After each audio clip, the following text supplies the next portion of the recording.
Hey, check out these apples. Tree is just absolutely loaded. This is a Red Delicious. This tree is 45 years old plus, and it has produced, I don't know, when it started producing, it's been producing ever since, which was about 40 years ago. But I mean, it's not even, it's got suckers and everything in it, and even the suckers have apples hanging on them.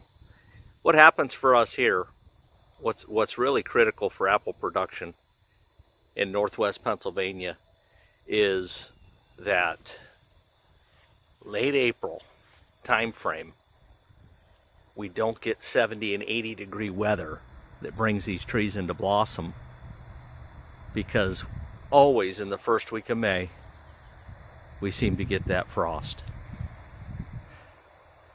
We didn't get the blossoms the end of April this year. We did get the frost in very early May. And this is what happens when everything lines up, when all the stars line up. Tons and tons and tons of apples, and there are 3 here in my backyard.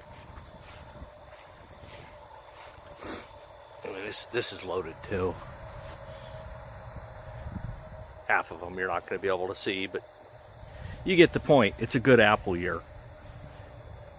And I'm really happy about that. Especially this tree here with the Red Delicious.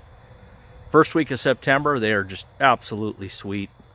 It's like biting into a bowl of sugar. Nature sugar, though. But while we're at it, let's go down and check out the garden, see what's going on down there. Okay, well, you can see we have a weed problem.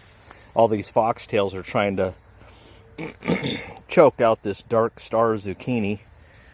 We have a cute little bug there. I did come in about 2 weeks ago and weed this out. I did put some 7 on it, and that cured the bug issue, but we've had so much rain that, hey, it's great for the crops, it's great for the garden, but it's also great for the weeds.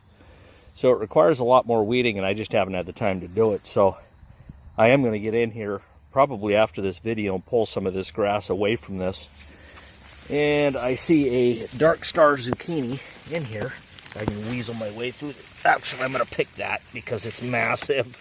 I usually don't let them get this big. That is,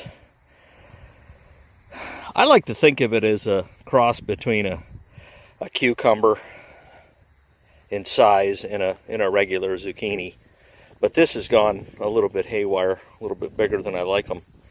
I like to slice them up like a cucumber and either eat them like that or fry them. But this one will be okay. It'll be a fryer. There's probably some more coming in, I'm guessing, unless the bugs are getting to them, and I'll put a little more 7 on them. So that's that. I'm going to set that dark star zucchini right there on the ground. I'm going to come over here and check out these maters now. Whew! I got a lot of picking to do here. That's not a problem. Does look like they're blighted out a little bit. Actually, a lot of it. And we've got tomatoes clear down here on the ground. I was going to come in and put the cattle panel up and let them grow, but you know what? I have 8 plants. I have way more tomatoes than I'll ever eat in 1,000 years.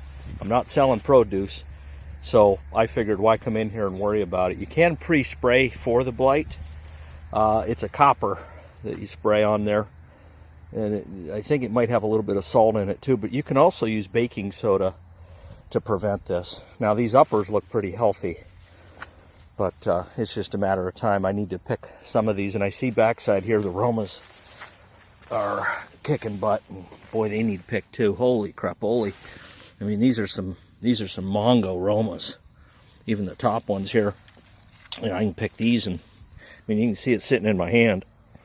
I don't have the smallest hand in the world, but that's a chunker of a Roma. I'm not going to sit here and pick on video, but I'm going to set this down here and then come back and pick after the video. Let's go check the cukes. I'm sure they're not doing too good. Cucumbers and weeds just don't get along. There's a butternut squash. This is pretty weeded out, but I'll pull the weeds back more. Like I said, mostly foxtail grass come in with all that rain. It's not going to be long for these to start spitting out squash. Now here's the cucumber, and it is actually growing up the weeds. And what do we have here? We got some coming in. Coming in right there. Got one coming in there. Probably going to be some more down here. I don't know. I've pulled 3 or 4 off this over the last week or so. And that's fine for me for just personal consumption. I don't need to come in here and get on my hands and knees for 8 hours a day and weed this. I'm not that level of a gardener, at least not this year. It's been a weird year, but anyway, check them beefsteaks out. I mean, look at that. That's a monster. It's about ready to blow up and split. Those, okay, the ones down lower are ready to pick and eat. I mean, they're not orange like this one up here is a little bit on the orange side, but still they need picked. So check out what we have here for sweet corn. It's definitely pollinated. You probably saw my video on corn pollination. Same principle. And I'm going to tell you, I've probably got 50 plants here that I call caliber plants that are going to spit out cobs. And that's fine. That's 100 ears for me to eat. I just won't sell it this year, and I don't really care. I'm not going to die because I don't sell sweet corn. Just one less thing for me to do. So, but not looking too bad. Let's go over and check out the squash and zucchini. I'm sure those things are 60,000 pounds. I'm pretty much a corn and tomatoes and, oh yeah, coming in pretty big. I mean, my word, these leaves, some of these leaves are as big as an elephant's head. Minus the trunk, you know? Oh yeah, we're coming in all over the place here. Take a peek over here. Oh yeah, we got zucchini coming in right there. I'll let that get a little bit bigger. And we got a yellow one there, man. That looks like about a 5-pounder. I may just leave that. And over here we got more yellow. I guess you call it, what, summer squash? I don't know.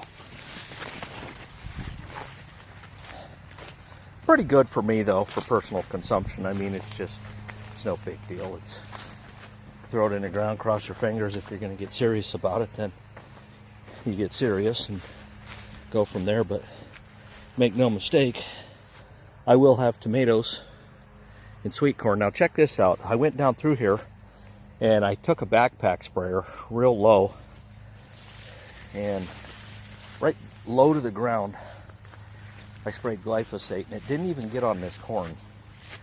And so it clears the rows out. It will clear the rows out. Somebody asked me in one of my comments what I think about the whole Roundup or glyphosate situation. I don't think anything of it yet. Is there empirical evidence that it causes this or that? No, I haven't seen it. Well, yeah, but a jury of 12 awarded a woman. Yeah, I know. You could indict a ham sandwich, and a jury could convict a ham sandwich too. So I'm not bought into the whole thing. I'm more of a scientific kind of guy. I want to see the scientific longitudinal studies that show and prove that glyphosate causes cancer. I want to see it. Now, that doesn't mean I'm not going to take all the precautions that I humanly can. I'm not going to walk around wearing a body condom. But, you know, everybody wants to... We have a lot of class action, you know, lawsuits that go around, and everybody wants a piece of the pie, no matter how they get it. So it'll be interesting to see over the years. I'm sure if I live a full life, by the time my lifetime's over, the research will be in, and we'll go from there. But anyways, that's a little quick garden update for you, and showing you how the apples are doing. So take care. Appreciate you watching. And if you're not subscribed, because I can tell you about 35 to 38% of you on any given video are not subscribed, go ahead and hit that red magic button. It won't cost you a penny, and I'll appreciate it. Thanks for watching. Have a great day.